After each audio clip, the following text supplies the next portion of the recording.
இன்று பாஜகவை பிரிந்திருப்பதாக கூறும் எடப்பாடி பழனிசாமி நாளை அவர்களுடன் இணைந்து விடுவார் என கனிமொழி விமர்சித்துள்ளார்.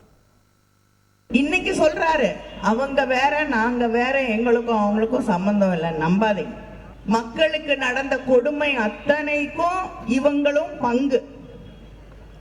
இன்னைக்கு பிரிஞ்சிருப்பாங்க, நாளைக்கு மறுபடியும் 2 ஸ்டிக்கரும் சேர்ந்து ஒட்டிக்கும். போட்டி அதிமுகவுக்கும் திமுகவுக்கும் தான். பிஜேபி பாவம் நானும் இருக்கேன்னு சொல்லிட்டு இருக்க வேண்டியதுதான். ஆனா இதுவரைக்கும் ஒரு வார்த்தை பிரதமரையோ பிஜேபியையோ விமர்சனம் செஞ்சு பேசி இருக்காரா எடப்பாடி? இல்ல. திமுக ஆட்சியை மட்டும் தான் பேசிக்கிட்டு இருக்காரே தவிர மோடியை பத்தி ஒரு வார்த்தை பேசல.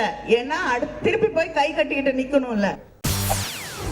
செய்திகளை உடனுக்குடன் தெரிந்து கொள்ள உடனே சப்ஸ்கிரைப் பண்ணுங்க.